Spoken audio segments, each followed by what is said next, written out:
Nettoie-moi ça, et plus vite.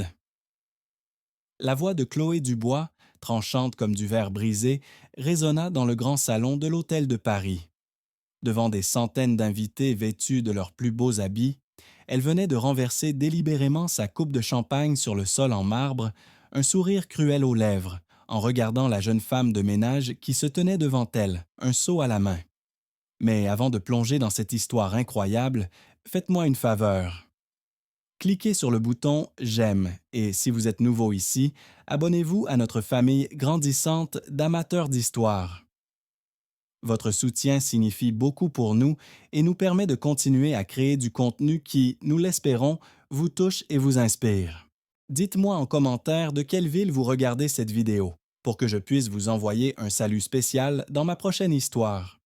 J'adore voir jusqu'où nos histoires voyagent et connecter avec vous, où que vous soyez dans le monde. Dans le scintillement des lustres en cristal, Léa sentit le rouge lui monter aux joues. Chaque regard posé sur elle était comme une aiguille. Elle n'était qu'une ombre dans ce monde de luxe, une agente d'entretien travaillant sans relâche pour une cause bien plus grande que ce gala extravagant. Chaque euro qu'elle gagnait était une goutte d'eau dans l'océan des frais médicaux pour son petit frère, Mathis, âgé de seulement 8 ans. Son cœur, si jeune et si fragile, avait besoin d'une opération urgente, une intervention chirurgicale qui coûtait plus de 50 000 euros, une somme qu'elle ne pourrait jamais réunir avec son modeste salaire.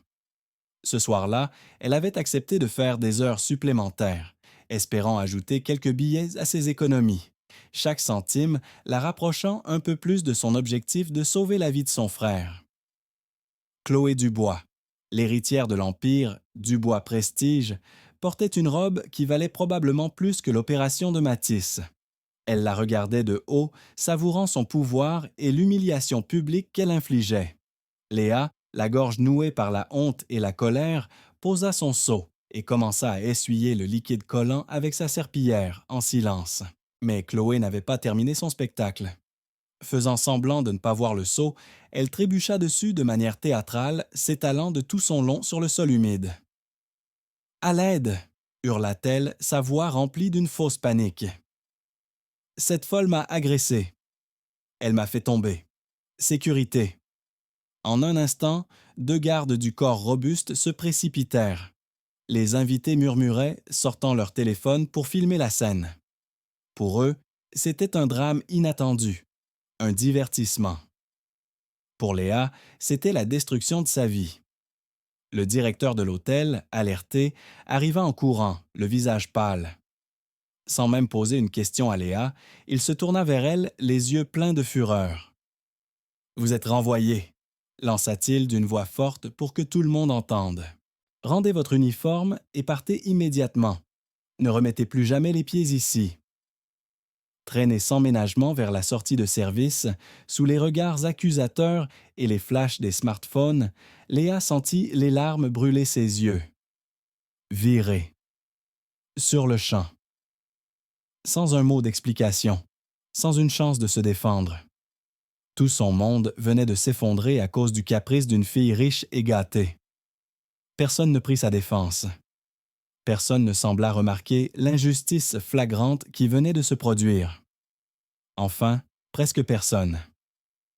Dans un coin sombre du grand salon, loin de l'agitation, un homme âgé continuait de balayer le sol, comme si de rien n'était. C'était Jean, le vieux concierge, un homme que tout le monde ignorait, aussi invisible que les grains de poussière qu'il chassait. Mais ses yeux, vifs et perçants, n'avaient rien manqué de la scène.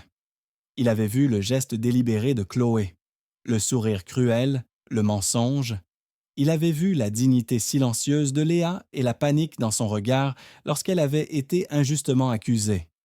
Il resta silencieux, mais une lueur étrange, un mélange de tristesse et de détermination, brillait dans son regard. Les caméras de surveillance, froides et impersonnelles, avaient tout enregistré, mais Jean, lui, avait vu bien plus que des images. Il avait vu le cœur des gens. Alors que Léa marchait dans la nuit froide, le cœur en miettes et l'esprit vide, son téléphone vibra dans la poche de son vieux manteau. Le nom de l'hôpital s'afficha sur l'écran. Une peur glaciale la saisit. Elle décrocha d'une main tremblante. La voix de l'infirmière était douce, mais urgente. L'état de Mathis s'était brutalement aggravé. Il fallait agir vite, très vite. Léa s'effondra sur un banc, le désespoir l'envahissant complètement. Elle pensait que cette nuit marquait la fin de tout espoir. Mais ce qu'elle ignorait, c'est que dans l'ombre de ce palace, quelqu'un avait tout vu. Et cette humiliation publique, filmée et bientôt partagée sur les réseaux sociaux, n'était pas une fin, mais le commencement d'une incroyable tempête qui allait révéler des secrets bien plus grands et changer sa vie pour toujours. Le monde de Léa bascula au son de la voix de l'infirmière. Accrochée à son téléphone au milieu de la rue froide, elle sentit le sol se dérober sous ses pieds. Mathis, son petit frère. Son état s'était aggravé. Sans réfléchir, elle se mit à courir, ses poumons en feu, ses larmes se mêlant à la pluie fine qui commençait à tomber sur Paris. À l'hôpital Necker, l'odeur d'antiseptique et d'angoisse la saisit à la gorge. Le médecin, un homme au visage fatigué, ne tourna pas autour du pot. Le cœur de Mathis était trop faible. Il fallait opérer dans les 48 heures, sinon il serait trop tard. 48 heures. Ce simple chiffre résonnait dans sa tête comme un compte à rebours macabre. Comment pouvait-elle trouver 50 000 € en 2 jours, alors qu'elle venait de perdre son unique source de revenus? Elle passa la nuit sur une chaise inconfortable près du lit de son frère, lui tenant la main, regardant son petit torse se soulever péniblement, chaque respiration un miracle fragile. Pendant que Léa vivait les heures les plus sombres de sa vie, à quelques kilomètres de là, dans un luxueux appartement avec vue sur la tour Eiffel, Chloé Dubois célébrait sa victoire. Allongée sur un canapé en velours, elle faisait défiler les stories sur son compte Instagram. Elle avait monté la vidéo de l'incident au gala, ajoutant une musique dramatique et un texte. Quand une employée agressive s'en prend à moi.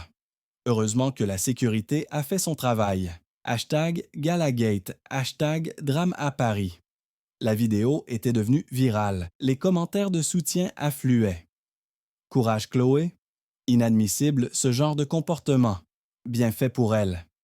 Sa mère, Madame Dubois, sirotait une coupe de champagne, un sourire satisfait aux lèvres. « Ah chérie, tu as géré ça comme une reine, dit-elle. Tu as montré qui commande.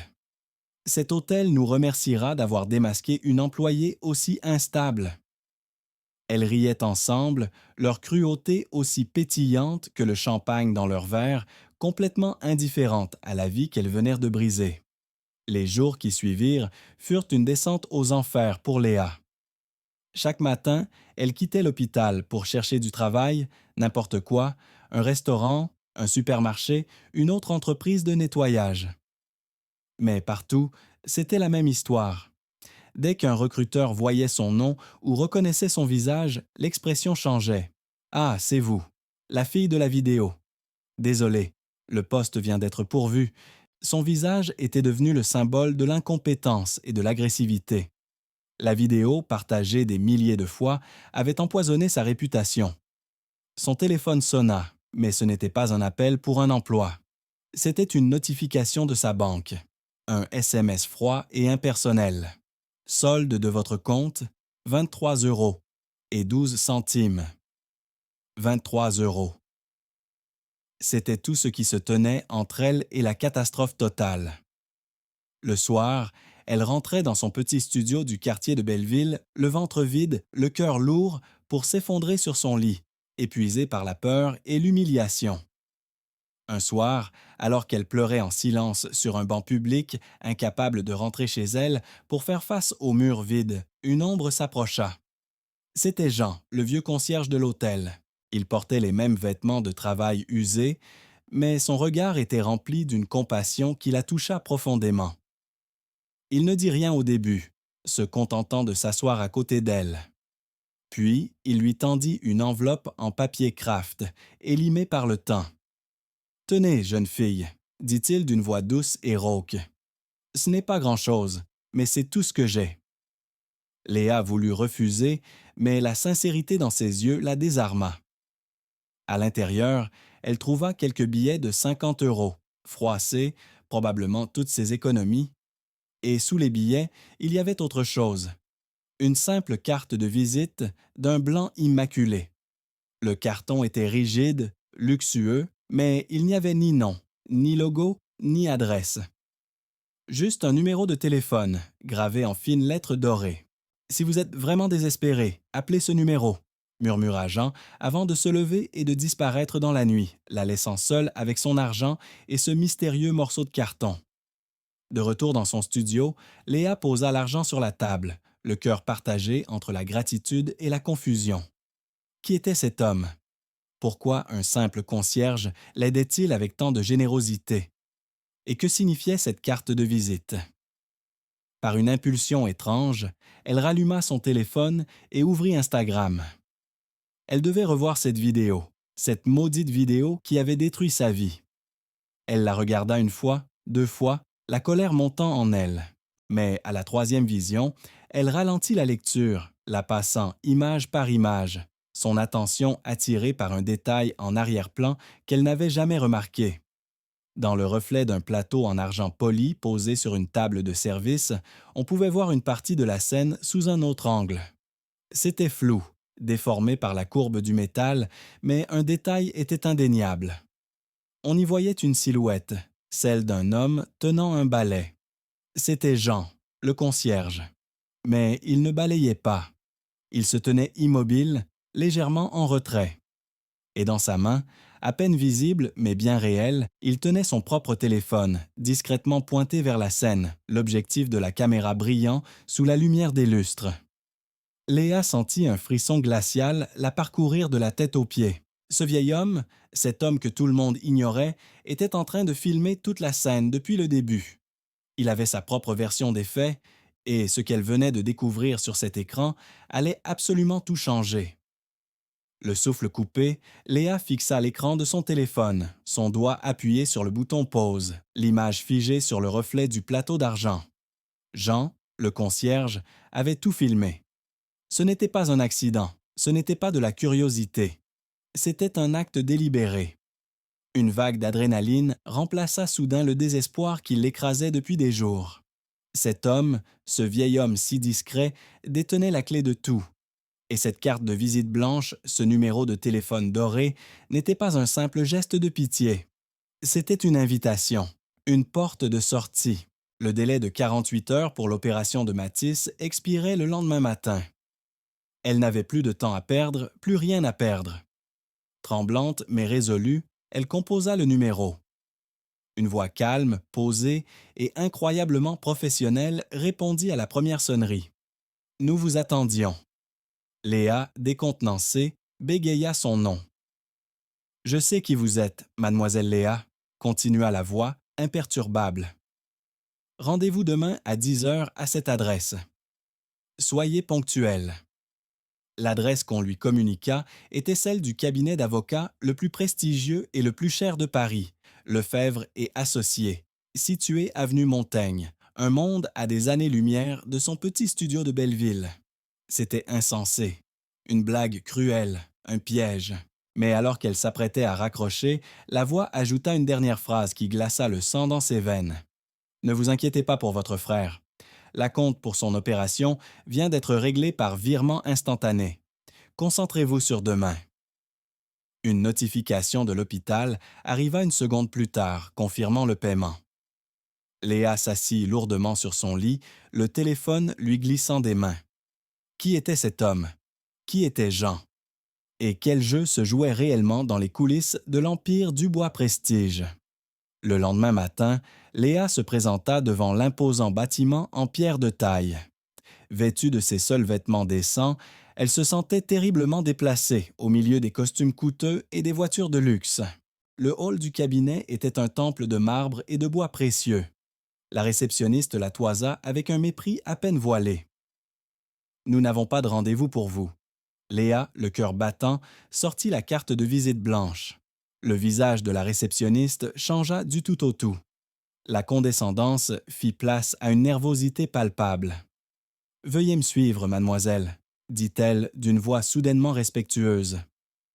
Elle la conduisit à travers un labyrinthe de couloirs feutrés jusqu'à une porte massive en chêne. Elle frappa doucement et une voix de l'intérieur répondit « Entrez ». À l'intérieur, dans un bureau immense avec une vue panoramique sur tout Paris, un homme élégant d'une soixantaine d'années se leva pour l'accueillir. C'était Maître Lefebvre en personne, l'un des avocats les plus redoutés de France. Il lui serra la main chaleureusement. Mademoiselle Léa, veuillez vous asseoir. Nous avons beaucoup de choses à nous dire. Il lui offrit un café qu'elle accepta d'une main tremblante. Il lui expliqua alors que son client, un homme qui souhaitait pour l'instant rester anonyme, suivait les agissements de la famille Dubois depuis plusieurs mois. La vidéo de son humiliation publique n'était que la goutte d'eau qui avait fait déborder le vase. Mon client a des raisons de croire que Madame Dubois et sa fille ne sont pas seulement cruelles, mais qu'elles sont également engagées dans des activités frauduleuses qui mettent en péril l'entreprise, expliqua l'avocat. Il lui montra alors sur un grand écran des documents qui la laissèrent de sans voix. Des copies de relevés bancaires montrant des transferts de plusieurs millions d'euros vers des comptes aux îles Caïmans. Des emails codés discutant de la vente secrète d'une filiale de l'entreprise et même des enregistrements audio. Dans l'un d'eux, on entendait clairement Madame Dubois dire à Chloé: « Une fois que le vieil homme sera déclaré légalement incompétent, tout nous appartiendra. Personne ne pourra nous arrêter. » Le vieil homme, c'était Jean-Pierre Dubois, le fondateur légendaire de l'Empire, le grand-père de Chloé, que tout le monde disait reclus et malade depuis des années. Léa comprit alors. Jean, le concierge, n'était pas un simple concierge. C'était un observateur, un espion. « Mon client a besoin de votre aide, Léa », continua Maître Lefebvre. « Vous êtes la victime parfaite, celle qu'elles ont sous-estimée. Elles ne se méfieront jamais de vous. Nous avons besoin d'une dernière preuve, une preuve irréfutable de leur intention de vendre l'entreprise derrière le dos du conseil d'administration. Et cette preuve, vous seul pouvez l'obtenir. » Le plan était simple, mais incroyablement audacieux. Maître Lefebvre lui fournit un nouveau téléphone, équipé d'un logiciel d'enregistrement discret, ainsi qu'une petite broche en forme de coccinelle, qui était en réalité une caméra miniature haute définition. Sa mission, se faire embaucher comme femme de ménage dans la résidence privée des Dubois, en utilisant une fausse identité fournie par le cabinet. Pendant ce temps, Chloé, ignorant tout, continuait de parader sur les réseaux sociaux. Elle postait des photos de ses séances de shopping sur les Champs-Élysées, des vidéos de ses soirées dans les clubs les plus branchés. Une de ses stories montrait une pile de boîtes de créateurs avec la légende. Un peu de thérapie par le shopping pour oublier le Galagate, tellement de haineux en ligne. Chaque publication était une insulte à la souffrance de Léa. Mais désormais, chaque post, chaque story, chaque commentaire arrogant devenait une pièce à conviction dans le dossier que Léa et Maître Lefebvre construisaient méticuleusement. Léa passe l'entretien d'embauche avec succès. Madame Dubois, trop occupée et trop arrogante pour vérifier ses références, l'engagea sur le champ, amusée à l'idée d'avoir une nouvelle employée à tourmenter. Les jours suivants, Léa endura tout avec un calme stoïque. Les remarques désobligeantes, les ordres contradictoires, les humiliations quotidiennes. Elle nettoyait les traces de leurs fêtes extravagantes, tout en enregistrant secrètement leurs conversations téléphoniques, photographiant les documents laissés sur les bureaux et filmant leurs rencontres avec des investisseurs douteux. Un soir, alors qu'elle nettoyait le bureau de Madame Dubois, elle entendit Chloé et sa mère discuter dans le salon adjacent, leur voix clairement audible. L'acheteur a confirmé le virement sur le compte suisse. La signature finale aura lieu dans 2 jours lors de la réunion du conseil. Une fois que c'est fait, on partira à Dubaï et on laissera cette entreprise pourrie derrière nous. Le grand-père ne saura jamais ce qui l'a frappé. Léa, cachée derrière la porte, sentit son cœur s'emballer. C'était la preuve qu'ils attendaient. Elle activa discrètement l'enregistrement audio sur son téléphone. Elle avait maintenant tout ce qu'il fallait pour les anéantir. Le moment de la vérité approchait à grands pas, et la chute des reines arrogantes de Paris s'annonçait spectaculaire. L'enregistrement audio était dans la boîte. Léa, le cœur battant à tout rompre, resta immobile derrière la porte du bureau, attendant que les voix de Chloé et de sa mère s'éloignent. Chaque seconde semblait durer une éternité, Une fois le silence revenu, elle transféra discrètement le fichier audio sur un cloud sécurisé, dont les accès avaient été partagés avec Maître Lefebvre. Un petit message de confirmation apparut sur son écran. Reçu. Excellent travail. Le piège est prêt. Un sentiment de calme glacial l'envahit. La peur avait disparu, remplacée par une détermination de fer. Elle n'était plus une victime tremblante, mais un instrument de la justice, patiente et silencieuse. Elle termina son travail, nettoyant les traces de leur arrogance avec une application méticuleuse, sachant que c'était la dernière fois. Demain, tout allait changer. Demain, les masques allaient tomber. La veille de la réunion du conseil d'administration, l'atmosphère dans la résidence Dubois était électrique. Chloé et sa mère célébraient pour déjà leur victoire anticipée. Elles avaient organisé une petite fête privée, invitant quelques amis proches et l'investisseur suisse véreux qui s'apprêtait à racheter le joyau de l'empire familial pour une fraction de sa valeur. Le champagne coulait à flots, les rires fusaient, stridents et méprisants. Léa, sous sa fausse identité de Marie, était chargée du service, un dernier test à son endurance, une dernière humiliation avant la délivrance. Elle se déplaçait entre les invités, le visage impassible, remplissant les verres, ramassant les assiettes vides, tout en portant la broche caméra qui enregistrait chaque mot, chaque geste, chaque preuve de leur corruption. Chloé, particulièrement euphorique après plusieurs coupes de champagne, attrapa Léa par le bras alors qu'elle passait. « Marie, viens ici !» cria-t-elle, attirant l'attention de tout le groupe. « Regardez-la, n'est-elle pas l'image même de la misère? C'est incroyable de penser que des gens comme ça existent. Ils travaillent toute leur vie pour rien et nous, on gagne en une signature ce qu'ils ne verront jamais en 100 ans. » Les invités rirent de bon cœur. Léa sentit le regard de tous se poser sur elle, un mélange de pitié et de dédain. Elle baissa les yeux, jouant le rôle de la femme de ménage soumise et brisée. Mais à l'intérieur, son esprit était un ordinateur, enregistrant chaque détail. L'investisseur suisse, un homme gras au sourire carnassier, ajouta « C'est pour ça que nous sommes au sommet, Chloé. Nous ne laissons pas les sentiments nous ralentir. » Madame Dubois, le visage rougi par l'alcool et la victoire, décida d'enfoncer le clou. Elle sortit son portefeuille, en tira un billet de 20 €, le froissa en boule et le jeta aux pieds de Léa. « Tiens, Marie, c'est pour toi. Achète-toi quelque chose de joli. »« Oh, attends, tu ne peux probablement rien t'acheter de joli avec ça, c'est triste. » L'humiliation était totale, publique, écrasante.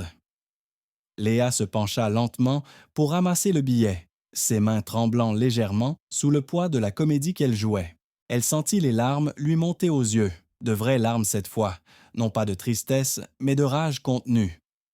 Elle releva la tête et croisa le regard de Madame Dubois. Pendant une fraction de seconde, elle laissa son masque de soumission se fissurer. Et la femme en face d'elle vit quelque chose dans ses yeux, une lueur froide et intense qui la fit légèrement reculer, sans qu'elle ne comprenne pourquoi.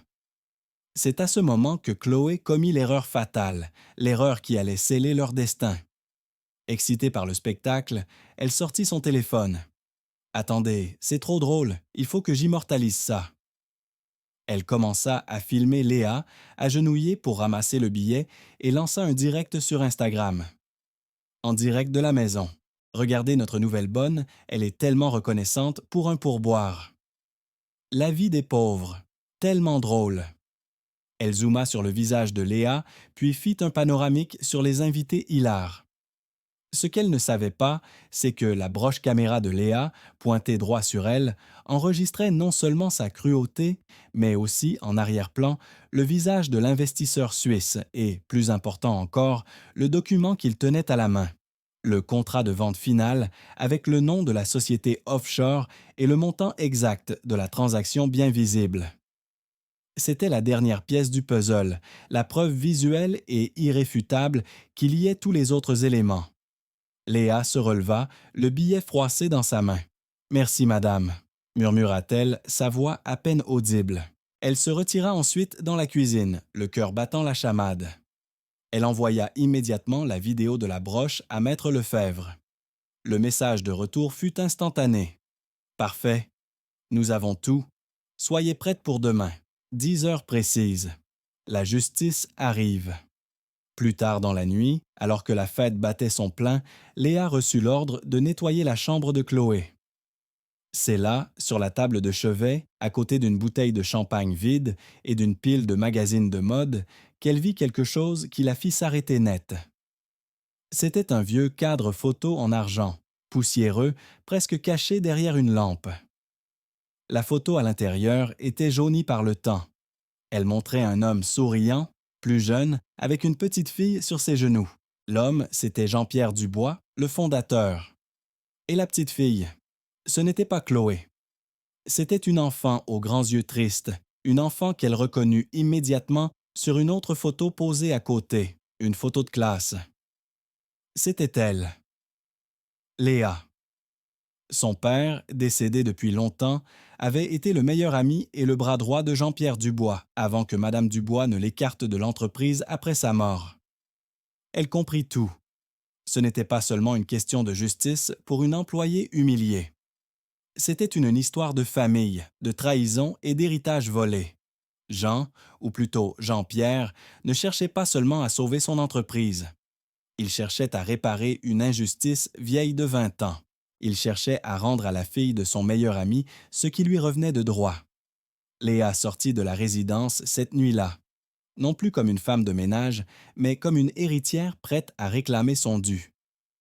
Elle regarda une dernière fois les fenêtres illuminées où ses tortionnaires célébraient leur chute imminente. Demain, ils n'apprendraient pas seulement la vérité, ils apprendraient qui elle était vraiment. Et le spectacle allait être inoubliable. La découverte de la photographie dans la chambre de Chloé avait tout changé.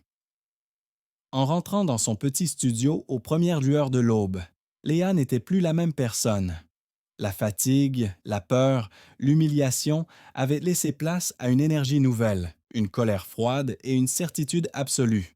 Ce n'était plus seulement sa bataille, c'était celle de son père, celle de la justice, celle de la mémoire trahie.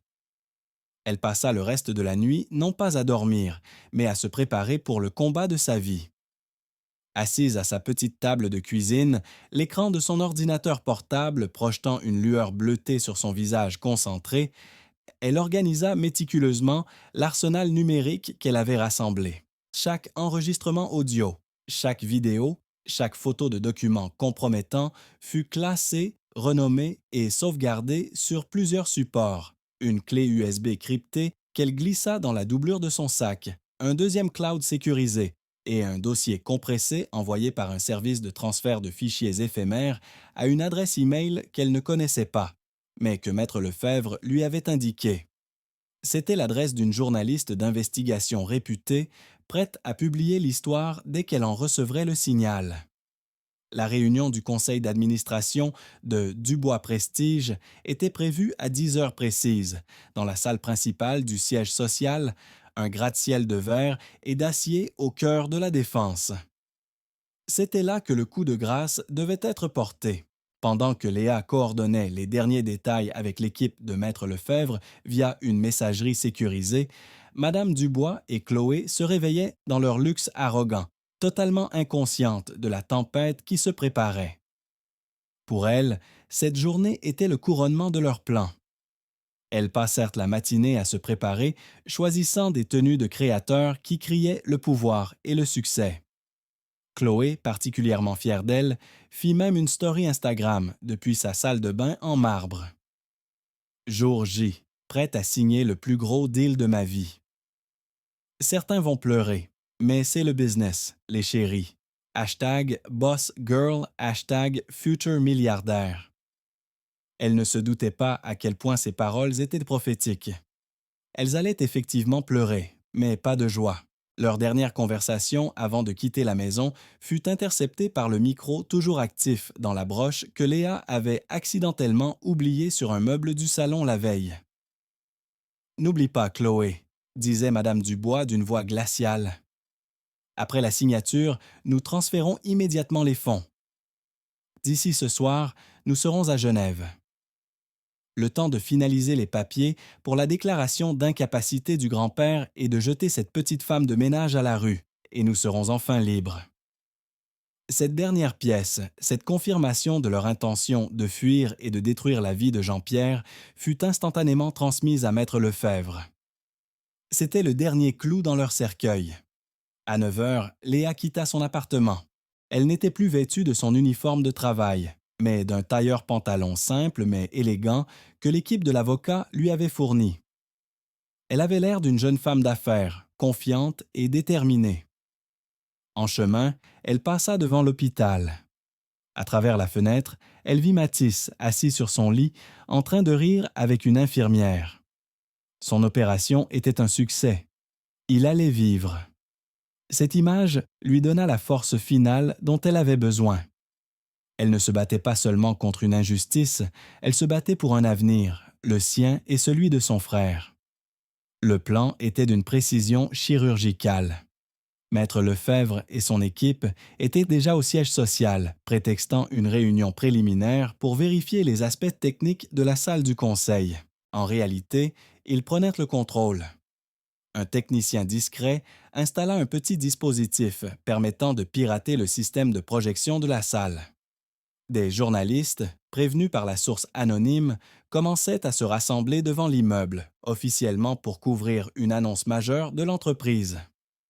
À l'intérieur du bâtiment, un autre allié inattendu était en place. Le chef de la sécurité, un homme loyal à Jean-Pierre Dubois depuis 30 ans qui avait été mis au courant de toute l'opération. Il avait discrètement positionné ses hommes les plus fiables à toutes les sorties. Personne ne pourrait quitter le bâtiment sans son autorisation. Léa arrive à 9h45. Elle ne passa pas par l'entrée principale, mais par une porte de service où l'attendait le chef de la sécurité. Il la conduisit non pas vers la salle du conseil, mais vers un petit bureau adjacent, équipé d'un retour vidéo. C'est de là qu'elle assisterait au début du spectacle. Dans ce bureau, une autre personne l'attendait. C'était Jean. Mais ce n'était plus le concierge courbé et effacé. Il se tenait droit, vêtu d'un costume sombre parfaitement coupé. Ses yeux, autrefois tristes, brillaient d'une intelligence acérée. C'était Jean-Pierre Dubois, le patriarche, le lion que tout le monde croyait endormi. Il lui prit les mains. « Mon père vous aurait admiré, Léa, » dit-il d'une voix chargée d'émotion. « Vous avez son courage et sa droiture. Êtes-vous prête? » Léa hocha la tête, la gorge serrée. « Plus que jamais. » À 10h moins 5, Madame Dubois et Chloé firent leur entrée triomphale dans la salle du conseil. Elles saluèrent les membres du conseil et l'investisseur suisse avec des sourires éclatants, ignorant complètement Maître Lefebvre, assis tranquillement à l'extrémité de la table. Elles étaient au sommet de leur monde, à quelques minutes de la victoire totale. Elles ne virent pas les petites caméras discrètes qui diffusaient déjà un flux vidéo en direct vers plusieurs rédactions de journaux et sur un compte YouTube créé pour l'occasion. Elles ne savaient pas que chaque mot qu'elles prononçaient était enregistré et analysé.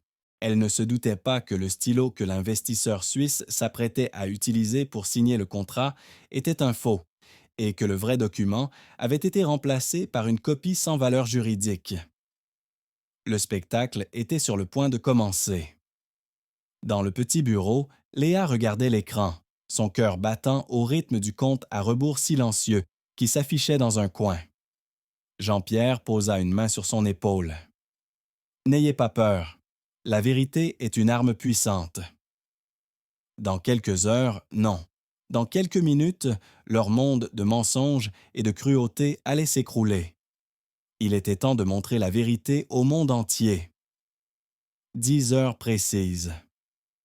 Dans la salle du conseil de Dubois Prestige, Madame Dubois, radieuse, prit la parole. Sa voix, claire et assurée, résonnait dans le silence respectueux des membres du conseil. « Mesdames, Messieurs, nous sommes réunis aujourd'hui pour un moment historique. La vente de notre filiale Innovatech à nos partenaires suisses va propulser notre entreprise vers de nouveaux sommets. » Elle fit un signe de tête à l'investisseur qui ouvrit le contrat posé devant lui et prit son stylo. Le silence était total. C'était le moment qu'ils attendaient tous. C'était aussi le signal. Soudain, l'immense écran de projection derrière Madame Dubois, qui affichait le logo de l'entreprise, devint noir. Un murmure parcourut la salle. Un problème technique, demanda un des membres du conseil. Madame Dubois lança un regard furieux vers la cabine de contrôle, mais avant qu'elle ne puisse dire un mot, l'écran se ralluma. Mais ce n'était plus le logo de l'entreprise qui s'affichait, c'était le visage en larmes de Léa, agenouillée, ramassant un billet de 20 € froissé, filmé en direct sur Instagram par Chloé. Le son emplit la salle. En direct de la maison. Regardez notre nouvelle bonne, elle est tellement reconnaissante pour un pourboire. La vie des pauvres. Chloé devint livide. Madame Dubois se leva d'un bond. Éteignez ça immédiatement. Qui est responsable de cette farce? Mais personne ne bougeait. La vidéo continua, montrant les visages hilars des invités, puis, grâce à un zoom numérique expert, se fixa sur le contrat que tenait l'investisseur suisse, révélant en gros plan le nom de la société offshore et le montant scandaleusement bas de la transaction. La panique commença à se lire sur le visage de Madame Dubois. Ce n'était pas une farce. C'était une attaque. Les portes de la salle du conseil s'ouvrirent alors avec fracas. 2 silhouettes se découpèrent dans l'encadrement. La première était celle de Léa. Mais ce n'était plus la femme de ménage effacée. Vêtue de son tailleur impeccable, la tête haute, le regard brûlant de détermination, elle avait l'air d'une reine réclamant son trône. À ses côtés se tenait Jean-Pierre Dubois, non plus en concierge courbé, mais en patriarche puissant, son visage dur comme le granit. Le choc fut total. Les membres du conseil se levèrent, stupéfaits, murmurant son nom. Chloé laissa échapper un petit cri étranglé. Madame Dubois recula d'un pas, comme si elle avait vu un fantôme. Jean-Pierre. Mais comment? Balbutia-t-elle. Vous pensiez que j'étais finie, n'est-ce pas? La voix de Jean-Pierre était calme, mais elle portait le poids de décennies d'autorité. Que j'étais un vieil homme sénile, bon à être enfermé et dépouillé. Vous m'avez sous-estimé. Vous les avez tous sous-estimés. Il fit un geste vers l'écran. La vidéo de la fête fut remplacée par une autre, celle du gala, mais cette fois filmée par le téléphone de Jean. La séquence montrait clairement Chloé renversant son verre, puis se jetant volontairement au sol. Le mensonge était exposé, brutalement, sans équivoque. « Mon Dieu !» souffla un des administrateurs. Chloé, tremblante, pointa un doigt accusateur vers Léa. « C'est elle. C'est un montage. Cette fille est une menteuse, une manipulatrice. » « Vraiment, » intervint maître Lefebvre, se levant pour la première fois. Il appuya sur un bouton de sa tablette. Un enregistrement audio emplit la salle. C'était la voix de Chloé, claire comme du cristal. L'acheteur a confirmé le virement sur le compte suisse. La signature finale aura lieu dans 2 jours. Une fois que c'est fait, on partira à Dubaï. Le grand-père ne saura jamais ce qui l'a frappé. Le silence qui suivit fut assourdissant. Chloé s'effondra sur sa chaise, le visage entre les mains. C'était fini. Elle était finie. Mais le spectacle n'était pas terminé. L'écran afficha ensuite une série de documents. Les relevés bancaires des comptes aux îles Caïmans, les emails codés, les contrats falsifiés. Chaque preuve était expliquée, décortiquée par la voix calme de maître Lefebvre, construisant un dossier accablant de fraude, de détournement de fonds et d'abus de confiance. Les visages des membres du conseil passaient de l'incrédulité à la fureur. Ils avaient été trahis, manipulés. L'investisseur suisse, comprenant que le piège s'était refermé sur lui, tenta de se lever discrètement pour s'éclipser. Mais 2 agents de sécurité, grands comme des armoires à glace, se matérialisèrent à ses côtés et l'invitèrent fermement à se rasseoir. Madame Dubois, acculée, tenta une dernière manœuvre désespérée. Elle se tourna vers Jean-Pierre, son visage déformé par la haine. « Et vous croyez qu'ils vont vous écouter? Vous n'êtes plus rien. Et cette fille ?» Elle se tourna vers Léa avec un mépris infini. « Cette fille n'est qu'une moins que rien. la fille d'un raté qui a eu ce qu'il méritait. Le père de Léa, répondit Jean-Pierre d'une voix glaciale, était l'homme le plus honnête que j'ai jamais connu. Il était mon meilleur ami, mon partenaire. Et vous l'avez détruit après sa mort. Vous avez volé sa part de l'entreprise, laissant sa veuve et sa fille sans rien. Il projeta une dernière image à l'écran. C'était un document légal, un testament holographe signé de sa main 20 ans plus tôt. Il y léguait 30% de ses parts personnelles à la famille de son ami décédé, en fiducie jusqu'à la majorité de sa fille, Léa. Ce document que vous pensiez avoir détruit était en sécurité, déclara Jean-Pierre. Léa n'est pas une simple employée. Elle est l'une des actionnaires principales de cette entreprise. Et aujourd'hui, elle reprend ce qui lui a été volé. Ce fut le coup de grâce.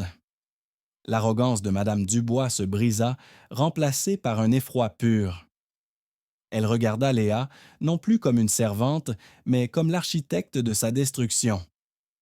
À ce moment précis, les téléphones de tous les membres du conseil se mirent à vibrer simultanément. Ils venaient de recevoir un email contenant l'intégralité du dossier, avec toutes les preuves. Au même moment, dehors, les journalistes recevaient le même dossier. Sur les réseaux sociaux, le hashtag Justice pour Léa explosa, propulsé par la diffusion en direct qui avait été vue par des centaines de milliers de personnes. La chute était publique, totale et instantanée. Les portes de la salle s'ouvrirent une dernière fois. Le chef de la sécurité entra, accompagné de plusieurs officiers de police. « Madame Dubois, mademoiselle Chloé Dubois, vous êtes en état d'arrestation pour fraude, abus de confiance et tentative d'escroquerie. » Alors que les menottes se refermaient sur leurs poignets, sous les flashs crépitants des appareils photo des journalistes qui avaient envahi la salle, le regard de Léa croisa celui de Chloé. Il n'y avait pas de triomphe dans ses yeux, seulement une immense tristesse et le soulagement de la justice enfin rendue. La vérité avait enfin éclaté, et rien ne serait plus jamais comme avant. La justice était rendue, mais ce n'était que le début de leur chute vertigineuse. L'arrestation de Madame Dubois et de sa petite-fille Chloé en pleine salle du conseil fut le début d'un séisme médiatique et judiciaire sans précédent. La vidéo de leur chute, filmée en direct et partagée des millions de fois, devint le symbole de l'arrogance punie, le hashtag Justice. Pour Léa resta en tête des tendances mondiales pendant plus d'une semaine. L'onde de choc qui a suivi a tout balayé sur son passage, ne laissant que des ruines de ce qui fut autrefois l'Empire du bois. Le procès fut rapide et sans pitié, les preuves étant accablantes. Madame Dubois fut condamnée à 15 ans de prison ferme pour fraude aggravée, abus de confiance et tentative de spoliation. Chloé, quant à elle, écopa de 5 ans, dont 2 avec sursis, son rôle ayant été jugé moins central, mais sa cruauté publique ayant choqué le jury. Leurs biens furent saisis pour rembourser les dettes colossales de l'entreprise et indemniser les actionnaires floués. Elles perdirent tout, l'argent, le statut, les amis.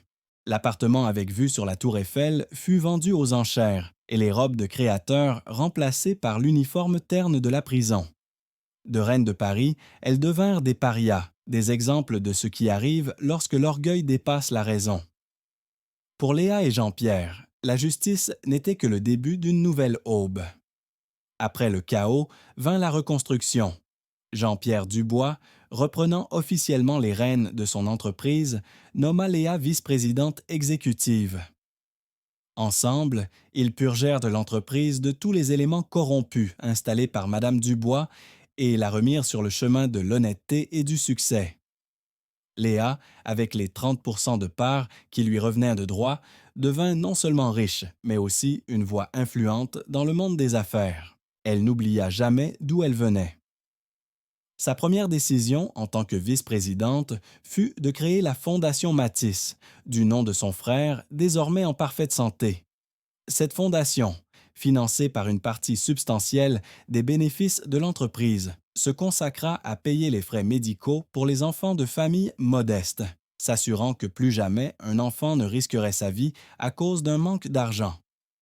Le contraste entre le avant et le après était saisissant. Léa, qui avait dû compter chaque centime pour survivre, signait désormais des chèques de plusieurs millions d'euros pour sauver des vies. La femme de ménage humiliée donnait des conférences dans les plus grandes écoles de commerce sur l'éthique et la résilience, son histoire inspirant une nouvelle génération d'entrepreneurs. L'histoire de Léa et Jean-Pierre devint un phénomène culturel.